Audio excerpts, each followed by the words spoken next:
Wait. Chargers unis making me look like where's Stan Humphries and LaDainian Tomlinson? You could shake, you could bake, but don't hesitate, baby. Navy, not powder. Hold up. It's the Chargers squad. Everything Los Angeles Chargers every week. Covering all the big hits and game-changing plays from the City of Angels. The way only the Locked On Podcast Network can. Get ready and squad up. It's the Chargers Squad Show starting now. What is up? Hello and welcome to the Locked On Chargers Squad Show on the Locked On Chargers YouTube channel, the place to hang out when every game is done. I am Pete Fox, covering sports in LA, dating back to 2007. Kenyan Barner in the middle today. 10 years in the league, 3 rings, and Jim Daniels from LA Sports since 2001. We worked together at NBC Sports Radio. So You can call that work. yeah, happy to have you guys in here tonight after the Chargers. I got to be honest, we did the midweek show yesterday, and I think we put together a hell of a game plan, and they executed today, baby. That was very I was like, yeah, they did a lot of what we talked about yesterday. I said I wanted KYMANI VIDAL to get 25 carries. I wanted 25 carries. Tonight's episode is brought to you by Prize Picks. Download the Prize Picks app today and use the code LOCKEDONNFL to get $50 in lineups after you play your first $5 lineup. Look, I got to be honest. The way it started, I was like, it didn't feel good because they handed off the ball on the first play and he got stuffed. And the running game looked like it was struggling as per usual. And then a lucky break, a near pick six turns into an over 7-minute drive and a touchdown to Gadsden. Herbie scrambling for his life, but it turned into Herbie running the ball a lot. And this is my first question for both of you. Can the Chargers benefit? Like, should we see this more in the game plan, whether it's designed runs or Herbie scrambling a little bit more, like seeing an opening and taking advantage of it? Because tonight it seemed like it was working for them very well. Let me think. Yes and yes. No, I was saying this to my son. We were watching the game and I said, Herbie's a big guy. Every couple of strides is a couple of yards, so when that guy gets galloping, he's covering some real estate.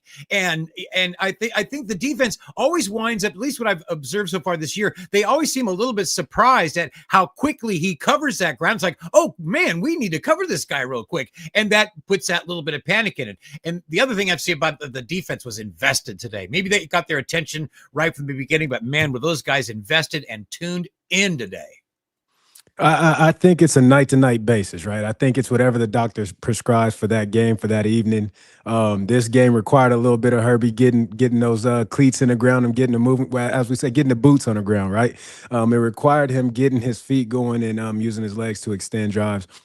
I don't mind it because this is what Herbert does, right? He is a quarterback that can throw the ball. He's a quarterback that can run the ball. He's a quarterback that can do it all. And Greg Roman's office is accustomed to seeing a quarterback that can do both. You go back to his Baltimore Raven days with Lamar Jackson.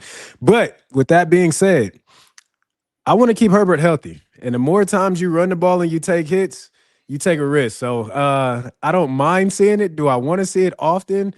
I like to see it only when I need to see it. I think we need it, though. We need him running the ball. I think it's for the offense. It's right there with 13 personnel. 2 and 3 tights is what they need right now. Look, absolutely. Things got better to see Joe Alt back on the field. Although it took a little bit. Tell me if you noticed this, KB. That guy, Grenard. He was getting after it early. And he was running around Joe Alt like he wasn't even there. And I was like, somebody please guard that Grenard guy right now. He was just throwing people around and getting to the quarterback. And then they ran a package about halfway through the game where they were just showing Grenard getting blown up, and blocked, and like the Chargers were dealing with him well. I'm like, well, that was awesome that they figured it out, because early on he was making his presence known in that game, but he was getting around Joe Alt. There was a couple times he got around 2 or 3 guys. He got around Vidal. He got around Matlock, and they were like, whoa, where'd he go? Well, but here's the thing, Pete. First of all, KYMANI VIDAL should never end up on Grenard, right? He should never, unless he's Kimani Vidal, there's a protection where it's a quick game and he's running and cutting the end man on the line of scrimmage. You don't want your back on the defensive end. That's just not a good matchup. That is a nightmare. And I can tell you firsthand what that feels like. It feels like, please help me as a running back going to block a DN. That's not a good spot to be in. Well, he did a good job blocking, though, Jim. He did. More than once he was in there doing his job. And again, with this line being banged up, I think all hands are on deck, right? Everyone is available there to block. I saw Joel Alt a couple of times walking towards the end zone with both arms in the air going, yeah, okay, this is the way. Not because of a score, because of a successful rushing play. This is the way it's supposed to go. We're supposed to be able to mix it up. We're supposed to be able to hand the ball off, open a hole, let our guy pop through there for 11 and move the chains. That's what this is. And I know that's what he's shaking his head about. This is what's been missing. And it's absolutely, I mean, the difference that one guy makes, in my opinion, I mean, maybe it was a slow start, but boy, by the middle of the game and the rest of the game, I thought Joe Alt played Pro Bowl offensive line today. He looked terrific. Or maybe I was just that relieved to have him back in his position. Yeah, 43 carries, Kenyan, 43 touches of the ball tonight. Love to see it, but more importantly, you love to see the effort that Kimani Vidal put forth today.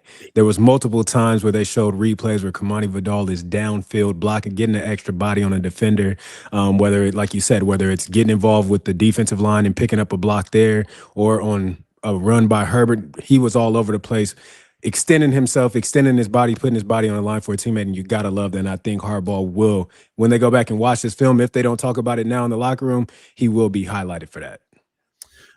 The thing I loved about Vidal's first touchdown, it happened right away. First play in that zone where it was already in the red zone, but they were like inside the 10, and it looked just easy. And I was like, thank God, it's just easy, right? He just got it. And when you watch the replay of it, the line was kind of turned around and it wasn't a great job blocking. It was kind of what we've been seeing from the line lately.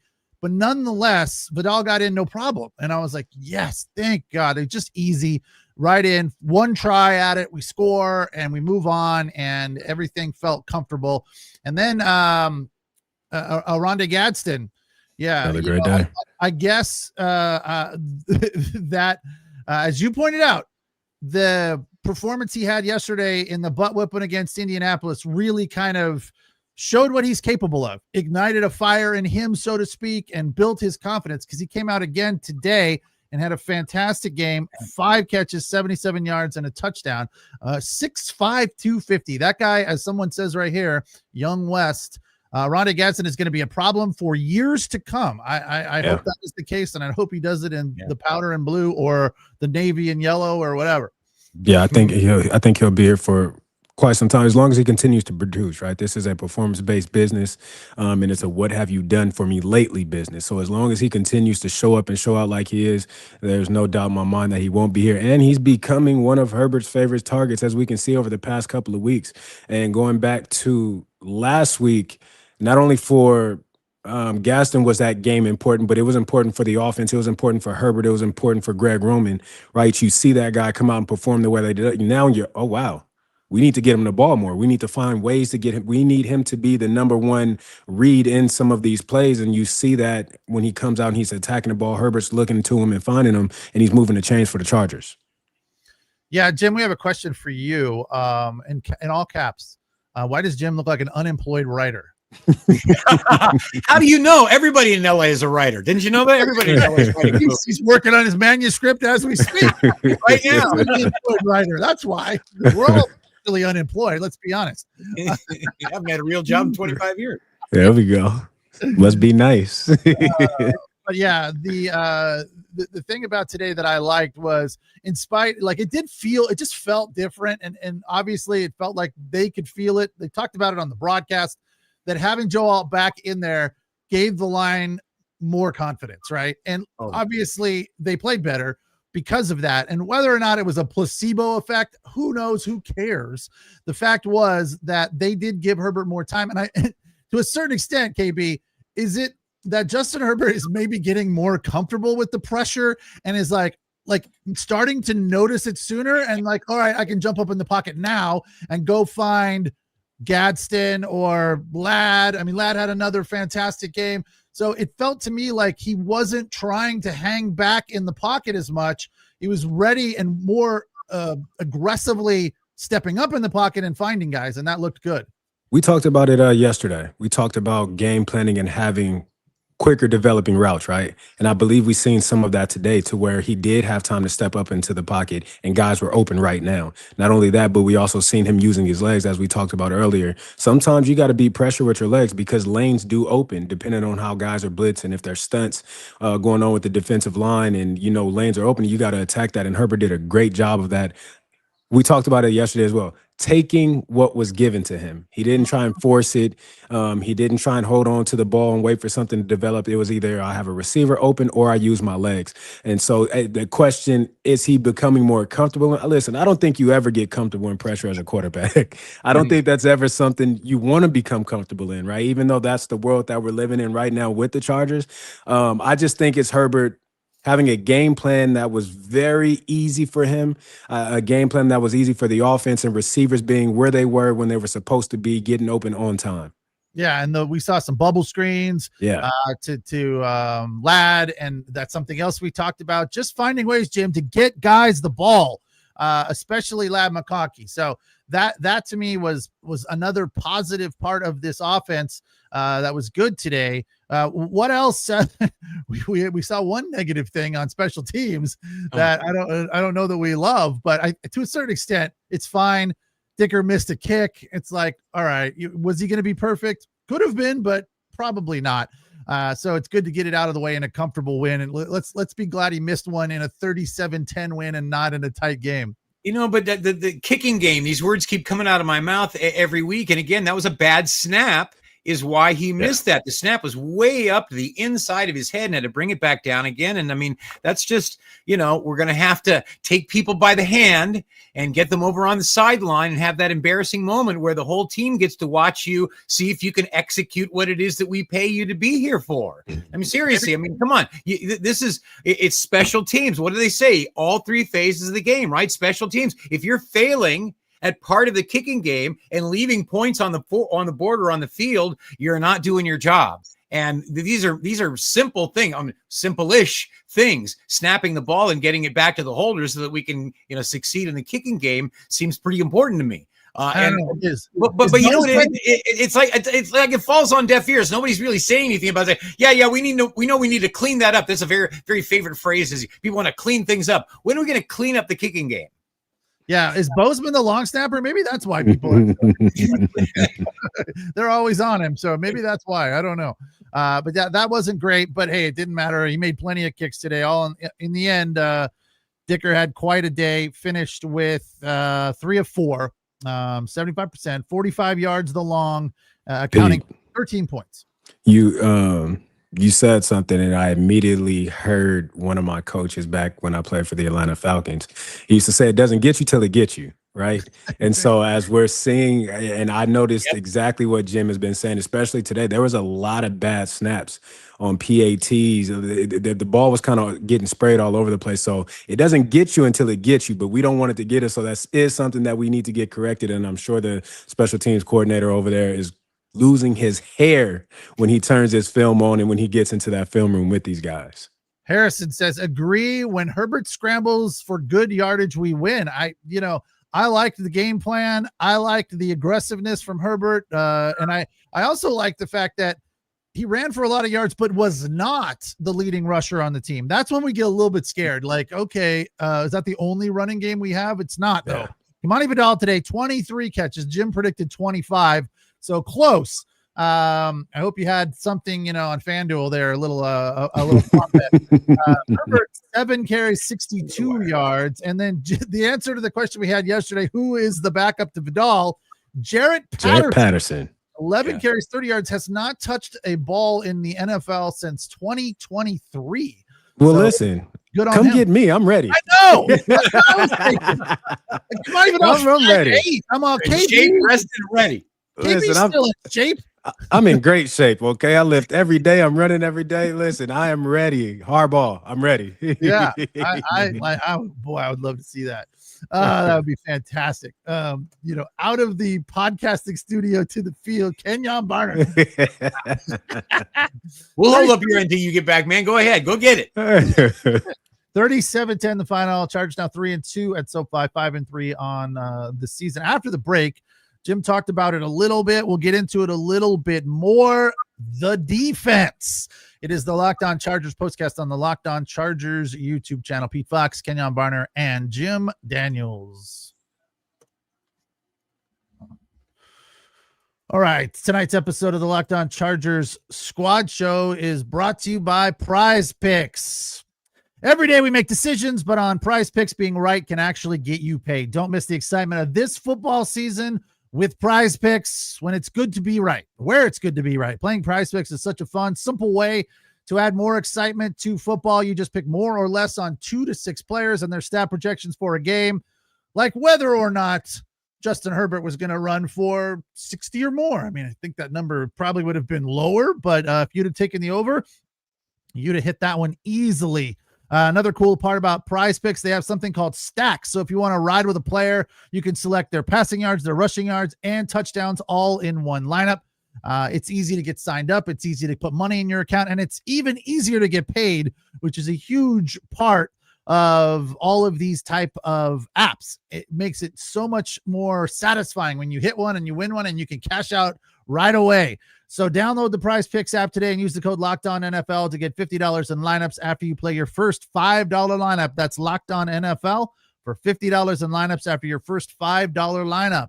Prize Picks, where it is good to be right. All right. Chargers came out early. Look, they got a break. A ball that looked like it could have, like that play could have gone either way. I was honestly a little surprised that they overturned it because they called it a catch or an interception and a touchdown on the field. And sometimes that is the line of demarcation, what they called on the field, and can they overturn it?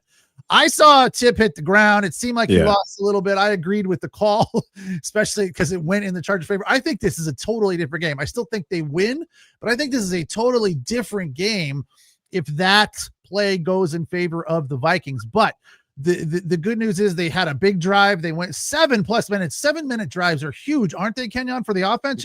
That's just taking time off the clock is big confidence for the offense. Not only 7 minutes, but 14 plays, right? That is what you call wearing and tearing on a defense. That's early. That's kind of putting you in a hole early as a defense, right? These long plays, these long drives, and it's not like you're getting long yardage. It's not like you're getting a 50-yard bomb or no. This is a consistent, steady drive of play after play after play after play, just constantly marching, and that wears you down. And that's what enables you to then have KYMANI VIDAL running for over 100 yards on 23 carries, right? Because you've tired this defense down. But the defense, Jim, came with a new sense of energy, as you described. They got after the quarterback. We talked about that yesterday. Needed to get some sacks. They put pressure on, and this was without Derwin James for most of the game because he left early in the second quarter. Ankle, yeah. I mean, we're going to talk about that in a little bit because the blue tent was busy today for the Chargers, as per usual. What are you going to do? Out of the blue tent. They're always banged up, and today was no different. But a couple of things. Sacks, three sacks by halftime. Absolutely loved that. But looking at, and I went to the box score to look for this at the end. I didn't look during the game, but at the end, I was curious. You know what? I didn't hear JJ's name called a lot. 7 catches, 74 yards, no touchdowns. That's about as quiet as you can keep that guy, I think, isn't it? Well, the over-under number was 86, I think. So they kept him under. So, yeah. 74 yards, 7 catches, kept him out of the end zone. But you know what? They played with a sense of urgency. They played with, like I said, the word that came in my head is one of the first things I wrote down. Third line on here. Defense is invested. And it's like, okay, we got to hold up our end. We're going to do our end this week. We're a little bit shorthanded. We got some people hurt. We got some people coming back. This is an opponent that we need to manhandle. And that's the attitude they took. They manhandled these guys. They roughed them up. The Chargers, The Chargers chargered the Vikings, right? And what I mean by that is over the past couple of weeks when we've played teams with good defensive fronts, we've seen teams pin their ears back and just get after the quarterback. When you know that you have an advantage over an offensive line, this is what it looks like. That's what we've seen for the past couple of weeks. So what the Chargers did today was exactly what they were supposed to do. When you smell blood in the water, you attack. And when you attack, you don't stop until there's nothing left. And that's exactly what they did. Yeah, it did. It felt like being on the other end of that game last week against the Colts. Or 4 days ago. That's what it felt like. So I was like, I'm with you very much. I feel you, Minnesota. We were there. But 34 yards rushing. I mean, they allowed 34 yards. Xavier Scott 2 carries, Aaron Jones 5 carries, Jordan Mason 4 carries. I mean, they just absolutely bowed their neck and snuffed out their ability to run the ball. And they also did a nice job on, the receivers. So it did feel just like the Chargers last week where they had to throw the ball a lot. And fortunately for LA in this game, they did a good job against the receivers and did not allow Carson Wentz to throw over 400 yards like Herbie did. But it was just exactly what you would have wanted from this defense today. And Minter got, applause and pats on the back and probably some love from the fans again, because Carson Wentz was struggling all night. 15 to 27 for 144 yards. Kenyan, was it about, was it a game plan thing, or was it just an energy bringing the heat kind of a thing? I think it's all of the above, right? No matter what the game looks like, as a defensive coordinator, you have to come up with a game plan and your players have to execute that. So he has to get some credit in that. But for me, I think this was more, I'm not going to say more. I think it was equal parts here. I think it was the Chargers kind of waking up and being charged up after what happened last week. I like what I did there. Chargers waking up and being charged up. I like that. I didn't catch that. But I think it was that. The Chargers, after last week, sometimes you get kicked in the butt. Sometimes it's good for you. Sometimes it's a good dose of medicine that you need. So I do believe that played a part. But again, I just think the Vikings are a bad offensive team, and the Chargers knew that. Everybody in the world knows that they're struggling offensively, and they took advantage of a wounded dog, like they should have, which is what they needed. I mean, it was absolutely. They get right. We talked about it yesterday. This is a get right game for the Chargers. Yes. They did. So, things are looking good for them. Off for 10 days. That's always a nice feeling, right?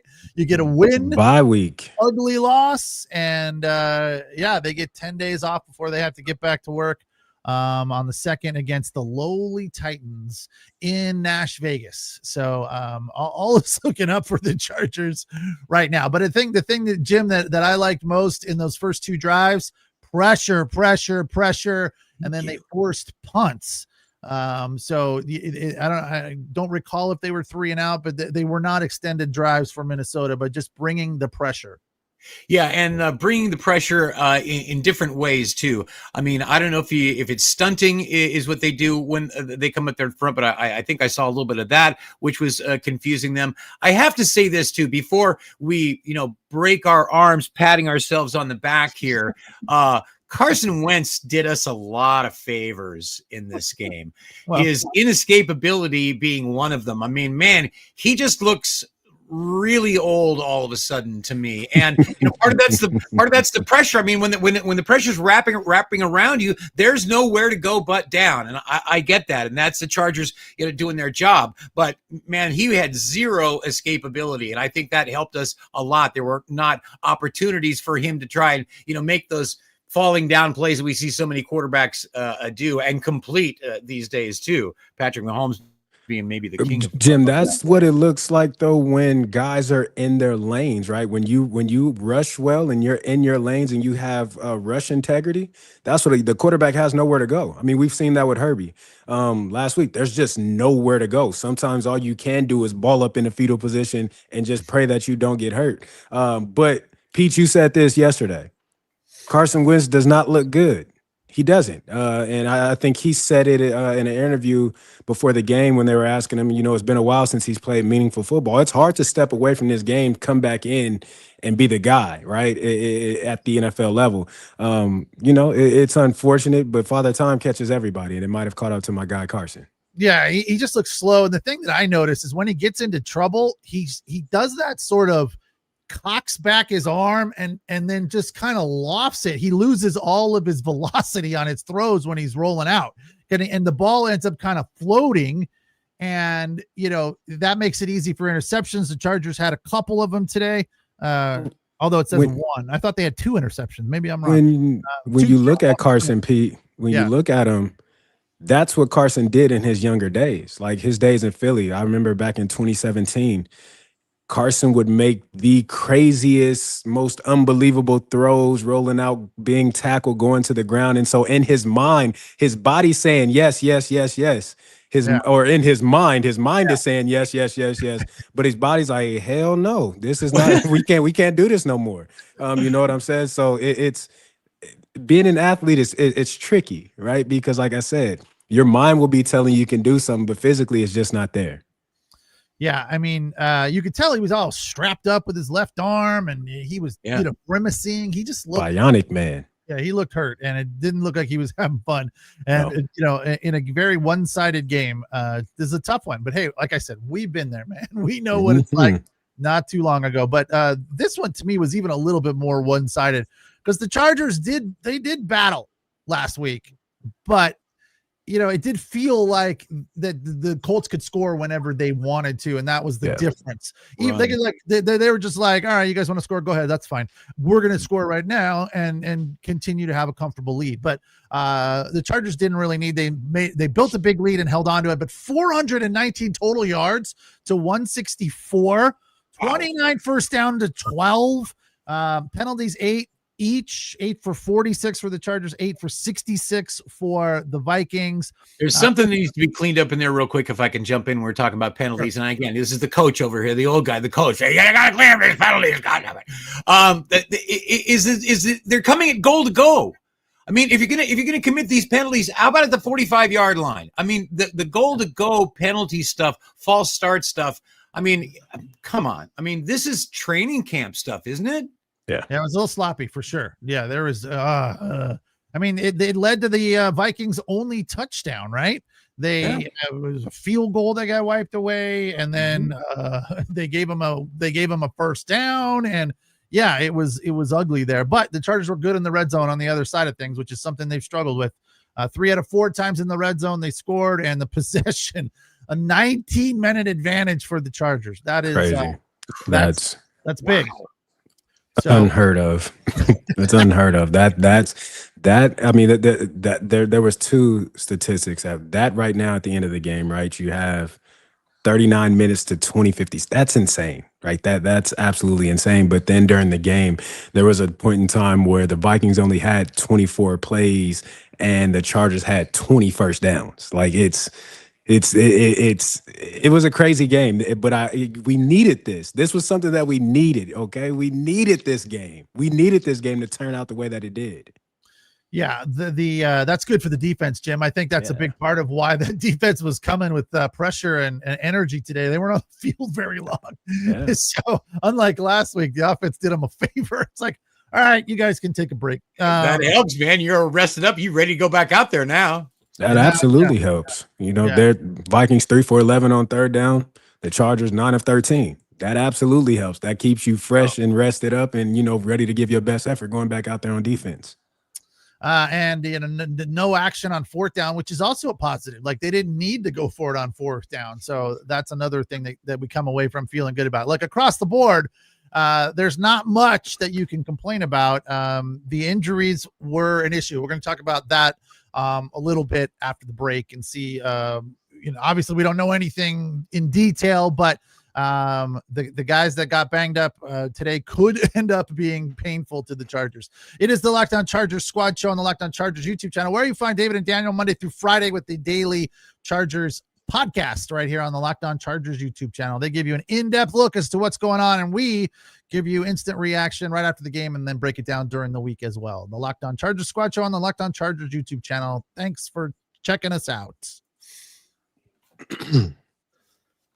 All right. Tonight's episode of the Locked On Chargers Squad Show is also brought to you by Game Time. You know, Game Time is one of my favorite apps that we talk about here on Locked On because it actually works. It's the real deal. And, you know, the NFL season is back and rolling along, and there's nothing better than being at the stadium surrounded by fellow fans cheering on your team. But let's be honest, getting tickets sometimes can be a hassle, and it can be costly. Queues, login screen, prices jumping at checkout. It's frustrating. That's why I use Game Time. This app gives you the advantage and gives it back to the fans. Game Time is fast, easy, and backed by Game Time's guarantee. You'll always get 100% authentic tickets delivered on time and at the best price. And the longer you wait closer to game time, the more money that you will save. And at the very end, all the fees are included. So the price you see is the price you pay. They also have views from the seats, so you can see exactly what you'll be seeing from your seats. Sometimes moving back a section can save you some money. So make sure you use that feature and download the Game Time app. Create an account and use the code LOCKEDONNFL for $20 off your first purchase. Terms apply. Again, that's LOCKEDONNFL, LOCKEDONNFL, $20 off. Swipe, tap, ticket. Go download the Game Time app today. All right, Chargers with a comfortable 37-10 win, but Derwin James left with an ankle. Tarheeb still left with an ankle. Mekhi Becton. People are upset at Mekhi Becton for leaving after 3 plays. I think Mekhi Becton was banged up. Give the guy a little bit of credit. He was banged up last week, 4 days ago, and the fact that he got out there at all gives him, a tip of the cap at the very minimum. But who else? I can't find that damn list now. They moved it after the game ended. But those 3 guys that I just mentioned are big time contributors, especially Derwin James. Did we see that happen, KB? Do you have any read? Is that not a big deal in a not close game? Better to keep him off the field? I mean, any injury, right? Anytime you have to leave a game and you don't return to it, I mean, it's something to raise antennas about. But I'm hoping that is nothing serious. Again, bye week next week, so you have ample time to get in the training room, get in the treatment room, get treated up, and get back onto the field. So I'm hoping that it's nothing major, and hopefully he'll be back after the bye week. No, they play on the 2nd. It's not a bye week. Oh, you got me messed up, Pete. Hey, listen, man, I do it more than you do, so I get corrected all the time. So when I actually know it, I need to share. But yeah, they're back at it on the 2nd, but it's a half bye because it's Thursday. So a longer week. Yeah, we can go with that. Listen, guys go home after Thursday games, okay? So it's somewhat of a bye week. So I'm not completely wrong. I appreciate you, Pete. I ride with that. I did that after the USC game. Well, I'll see you guys next week in Nebraska. And everyone's like, no, bye week. I'm like, wait a second. We already had a bye. I didn't know that there was 2. Well, I guess I knew, but I didn't think they were that close in college football, 2 that close together. So anyway, yes, the extended time off is helpful for them. But yeah, we can't afford it. Like, there's so many injuries that we've been dealing with. We're trying to get guys back. And they're starting to come back. We got Joel back tonight, but now Tarheeb still is banged up. Tony Jefferson. Oh yeah, Tony Jefferson. That's another one. Jim, does this? It's not new to this team this year. It's been a problem for a long time. But how do you think the Chargers look at this? Like, they're used to it, they deal with it, or because it's such a regular thing for them, or they can kind of put a positive spin on it. Although some guys got banged up today, we're starting to get guys back, and that's good for us. I think it's probably an ongoing spin game by the job of the coaches is to keep people on the positive, is that we've got more people coming back and we're getting healthy. We're getting better all the time. Then, when you lose somebody significantly, if you lose your quarterback, you lose your starting running back, like the Chargers are dealing with right now. They've overcome that. KYMANI Vidal, we were concerned last week. This week we're relieved. It's good team, bad team. Are we going to get this every week? Probably not. Are we going to we had last week every week? Probably not. But, I think it's about, I don't know. Spin is really not the right word, but so I'm going to go with, I mean, as the coaching staff, you've got to stay on the positive about this because injury is such a key part of this game. Everybody deals with it, and it's like a roulette wheel. You don't know where that marble's going to stop. Is it going to stop on an offensive lineman? Is it going to stop on a wide receiver? And over the course of time, it's going to stop on everybody. But I think this is where the coaching staff comes in, is dealing with your guys coming and your guys going. You know, like you're telling, hey, man, Khalil Mack is going to be back next week, man. You got to hold out for just one more game, a couple more quarters, and blah, blah, blah. I mean, I think that has a lot to do with it. Deculus out today, Disley out today, Sawyer out today. When you keep going down, and there's more. But you know, when you look at the guys that have come back, we've talked about Joe Alt, but you just mentioned his name, defensive Khalil Mack. Thank you. How did you think he performed? I mean, didn't have big stats today, KB, but it seemed to have a different kind of energy this week compared to last week.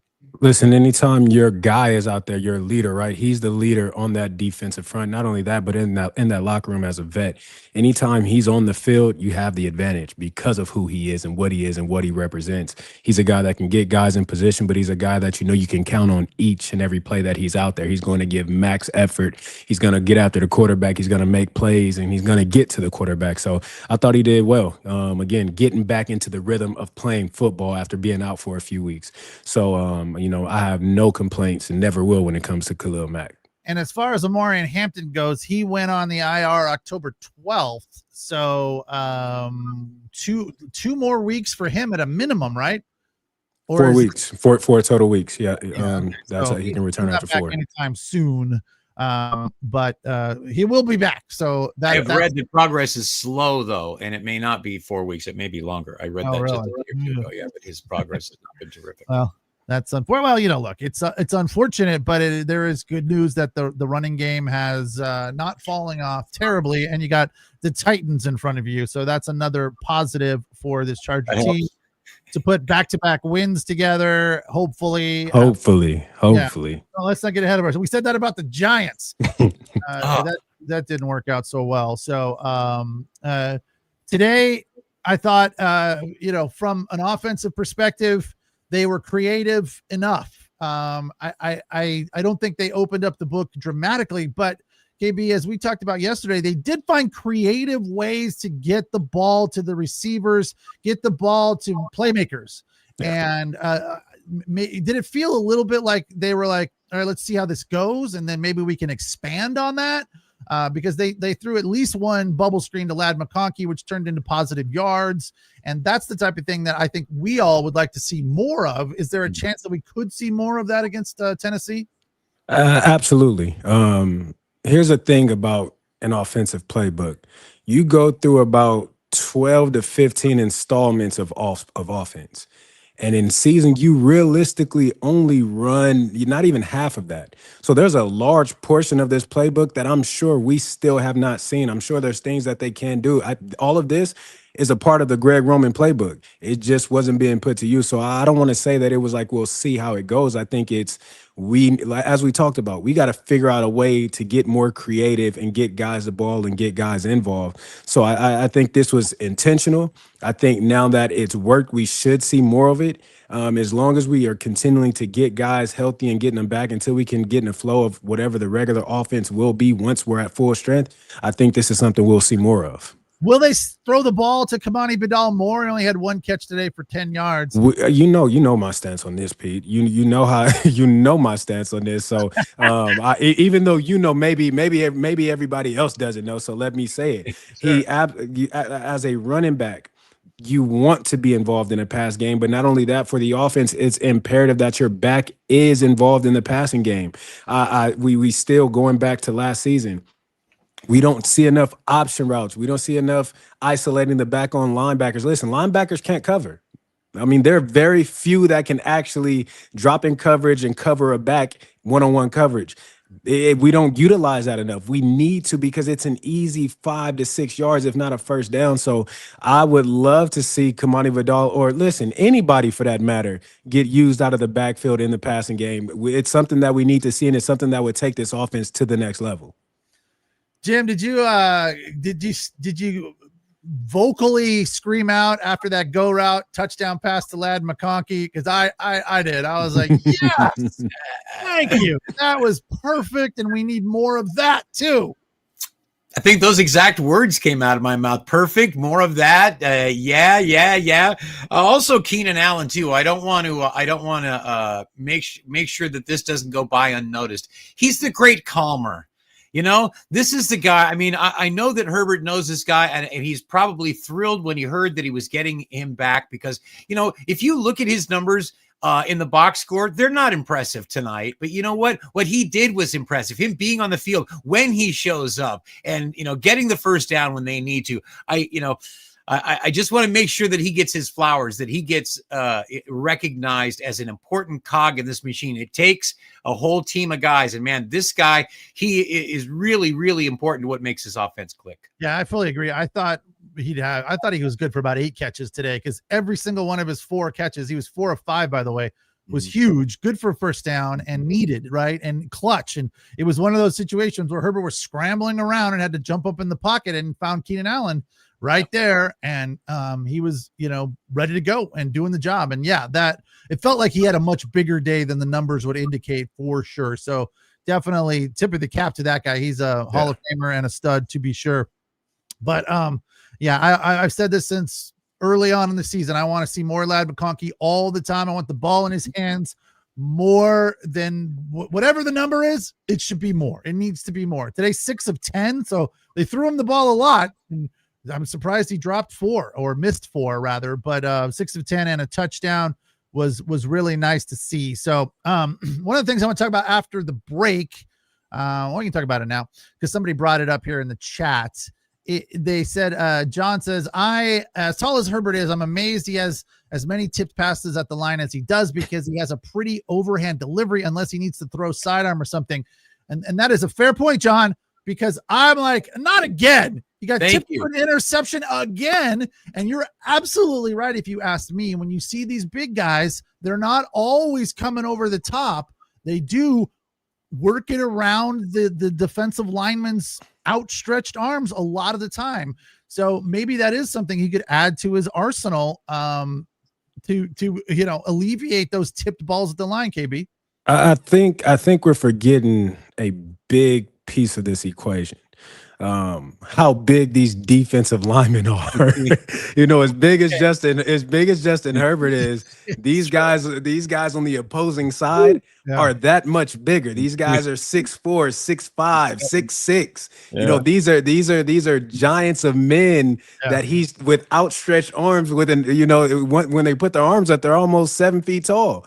So and especially when the pocket's closing in on you, right? There's a shorter distance. And these guys are athletes. Some of these guys have verticals. So we don't like to see it. We hate to see it. But the bottom line is those guys on the opposite side of Herbert, they get paid to do this too, right? So go ahead.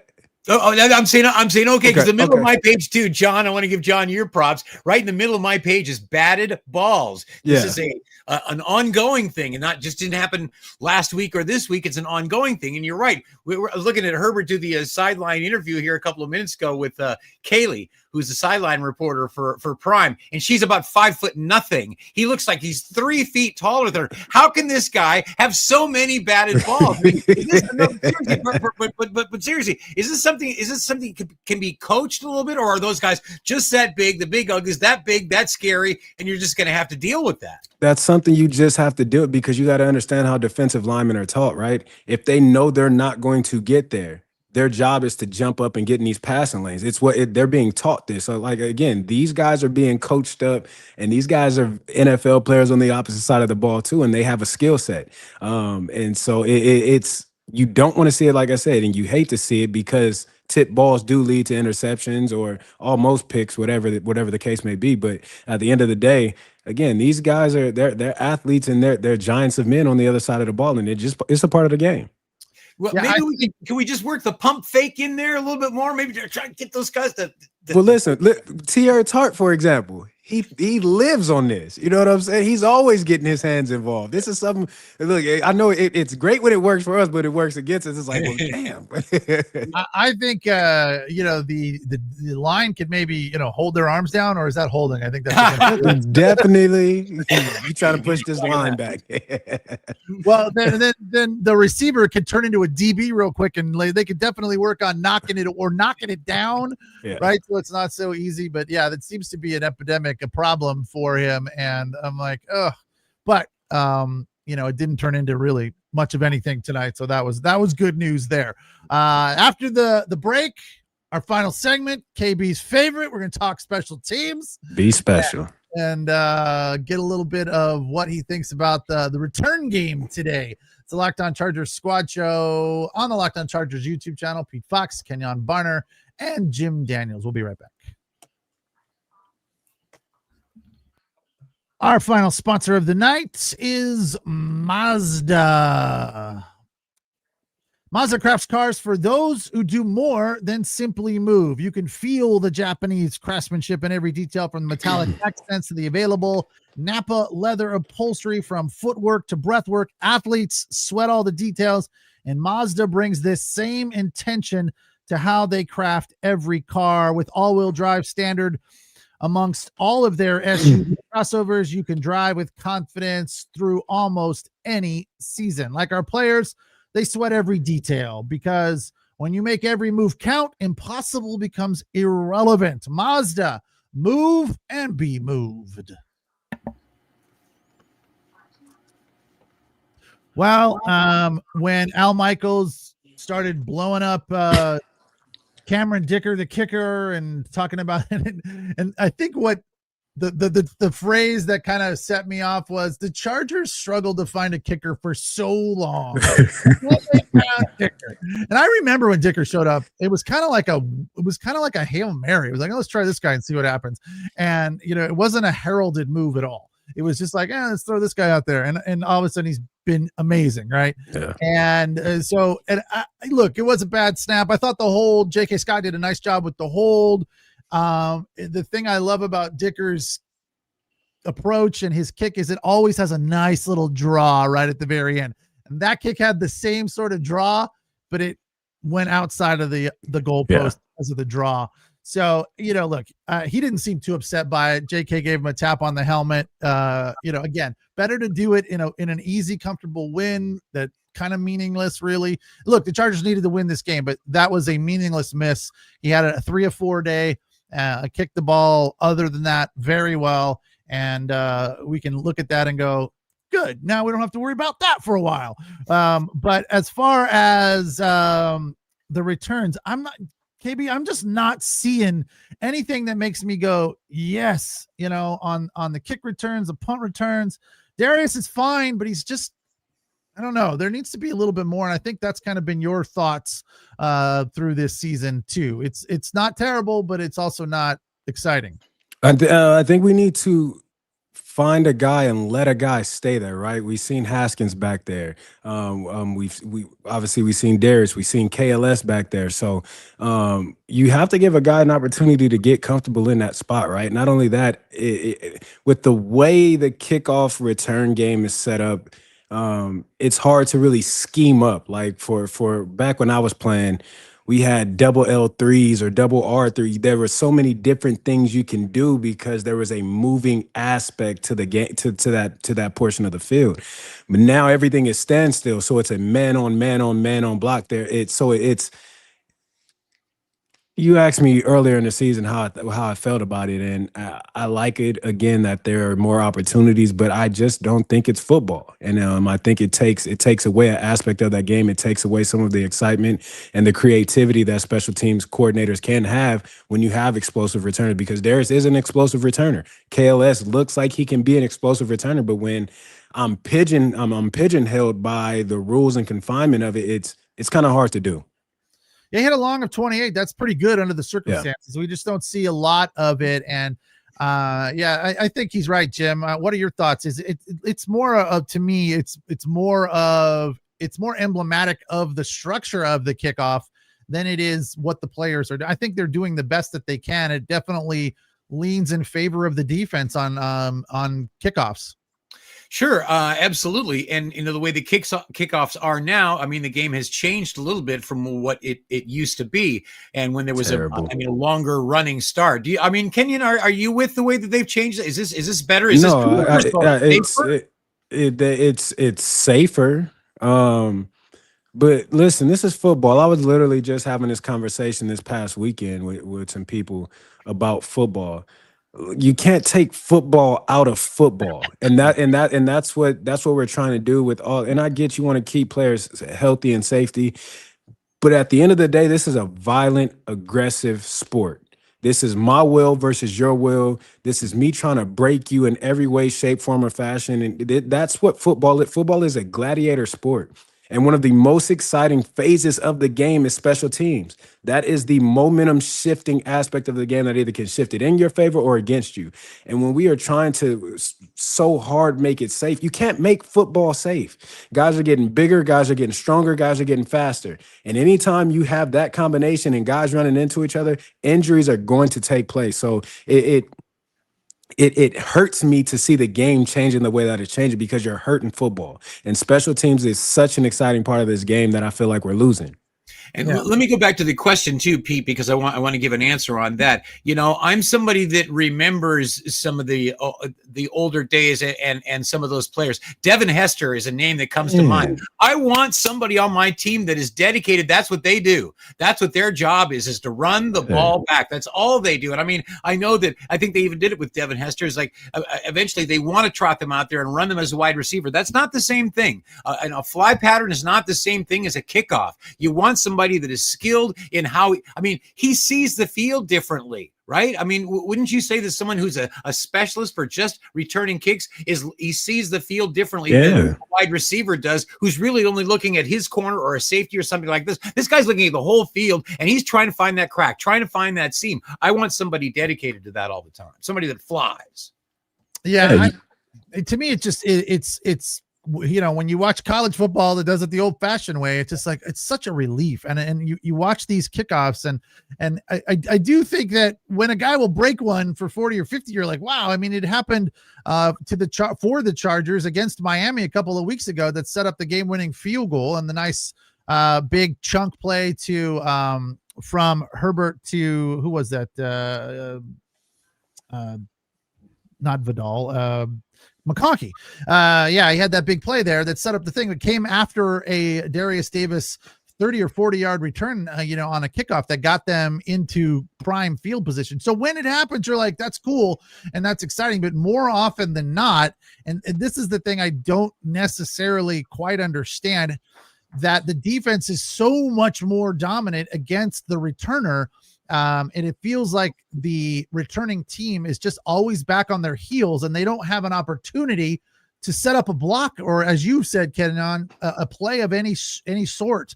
And I think it's just because there's not enough time, right? Is that what it boils down to? There is no time. Again, you're used to 40, 50 yards, 60 yards of space. Now you're confined to guys being right in front of you. You know what I'm saying? It's almost like a practice drill. And again, you lose so much of football when you have you mentioned them: Devin Hester, Cordell Patterson, Josh Cribbs, Dante Hall, guys who made names off of special teams and being what you call return specialists. I can go all day about this. I really can, because I feel some type, because that's what got me 10 years in the league, being able to be a quote unquote return specialist, whether it was on punt return or kickoff return. We need to allow this. We got to keep something sacred about the game, right? Yeah. And I think this is we can make the adjustments and do the necessary things to make it safe, but special teams is a sacred portion of the game that needs to remain the same. You can't change that because you essentially take football out of football, and I'm gonna keep saying that. Well, this is the next question. Do we need to change the phrase when you see a dude with a girl that's way too hot for him, that he outkicked the coverage? Does that not apply any longer? That still applies, because that's a punt return phrase. That's a J.K. Scott thing, right? Shout out to him not having to punt. But no, absolutely, you can definitely still outkick your coverage. That's still a thing in football. I know what it means in dating. Now, I kind of don't I'm going to throw some ignorance out here. I'm going to be vulnerable. I don't fully understand, because I say it all the time, and my daughter goes, "What does that mean?" Because she doesn't know, she doesn't even understand football at all. Okay. Right? So explain in detail to me so I can explain it to her what out kicking the coverage is. It's because you kick the ball so far past, so deep, that it doesn't give the offense time to set up to block the defense. Is that how it goes? Yeah, so it's punt versus punt return, right? So if you have a punter like we do in J.K. Scott who can kick the ball 67 yards in the air, right? That's not that he's out kicking his coverage. So the gunners and the coverage team has no time to get down the field. By the time the returner gets the ball, he already has 10, 15 yards that he's made up. So now the punter has then therefore out kicked his coverage. Okay. Yeah. So I kind of understood it, but yeah, you did. You was right. You was right on point. Yeah. I tried to explain it to her, and she doesn't even understand what a first down is. I'm like, well, we got some work to do, Pete. Yeah. She goes to the football games. It's, she's a freshman, so she, it's cool to go to the football games. She even went to the JV game today, so she goes to the games. But she's like, I don't know what's happening. Yeah, but still listening to something from her dad, so we got to get her in the film room. Got to get her in the film room. It's really not that complicated. You just got to run down the field and get it in that big box. That's all. That's all you got to do. Yeah. That's simple, right? Yeah, that's all the Chargers need to do is just run it down the field. Keep running. Right, Jim? Keep running. That's right. 25 times. All right. That's going to do it for us here tonight. 37-10. Chargers now 5-3, 3-2 at home. They beat the Vikings, easily covered the spread. Al Michaels was talking about, I think the over-under must have been right around 47. You know what the number was, Jim? 45 and a half, something 44 and a half, something like that, because he was on it. He's always on that number. He goes, here we go. Oh, there you go. It just went over. I also love the fact that he had to correct himself because the league called in the middle of the game. He said that the only kick that the Vikings kicker missed was in London, and it hit a wire that held the camera. And then the league called him and said, oh, no, that didn't happen. That was an optical. So he's like, okay, whatever. It's like, you tell Al Michaels that he's wrong. I don't think so. Yeah, no, yeah, that was fun. So a comfortable win tonight, and they're off till the 2nd when they take on the Titans in Vegas, Nash Vegas, as they call it, on Lower Broad Street at Nissan Stadium. The hapless Titans, the lowly Titans, should hopefully be another pushover win for the Chargers. But we will. Been there, KB? Been Memphis? No, never been to Memphis. I'm gonna stay out of Memphis. I've been in Nashville. Jim, they used to be in Memphis for a minute, but now they're in Nashville. That's right. I've been in Nashville. I'm a country guy. I like to put boots on and cowboy hats. So that's my scene. A little line dancing there. Yes, sir. Yes, sir. That's when we go to the wrong city. Got to stay out of Memphis. There's music in Memphis too, but not like Nashville. It's music. It's a whole lot in Memphis. Stay out of Memphis. Blues in Memphis. All right, we'll talk to you during the week and then after the game next Sunday. So enjoy Dodgers tomorrow. Locked On Dodgers postcast. I'll be covering that game 1 of the World Series when it is over. But for Jim Daniels and Kenyan Barner, I am Pete Fox. We appreciate you watching and listening. And as always, appreciate the comments. You guys take care. Have a good night. Enjoy the weekend.